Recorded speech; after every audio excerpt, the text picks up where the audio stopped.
সামনেই দুর্গাপুজো, তাই ভাবলাম গড়িয়াহাট চত্বরে বড় পুজোগুলো এবারে কি থিম দেখে আসি। গতবার তো একডেলিয়া থেকে Singhi park, specially Hindustan park, Tridhara আর কালচারের ইনোভেটিভ প্যান্ডেল তাক লাগিয়ে দিয়েছিল। ফার্স্ট অফ অল চলে গেলাম একডেলিয়া, সেখানে শুধু দেখলাম সুব্রত মুখার্জি স্ট্যাচু হয়ে দাঁড়িয়ে রয়েছে।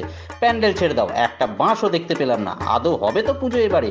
তারপর থিম পোস্টারে চোখ পড়লো, না এইবারে পুজো হচ্ছে, আর থিম জগন্নাথ টেম্পল। দেন চলে গেলাম সিঙ্গি পার্ক, এবারে থিম সাতমহলার অন্তপুরে। তারপর হিন্দুস্তান পার্ক গেলাম, এবারে এখানে থিম কল্পঋতুর গল্পগাথা। নেক্সট ভাইরাল দুর্গাপুজো ত্রিধারা সম্মিলনের দিকে হাঁটা দিলাম। তারপর সেখানে গিয়ে দেখলাম প্যান্ডেল শুরু হয়েছে, বাট থিমের নাম নেই। চোখ মুছে ভালো করে দেখলাম, হ্যাঁ তাই তো, কি থিম হচ্ছে না জানতে পেরে দুঃখে বালিগঞ্জ কালচারের দিকে পৌঁছালাম।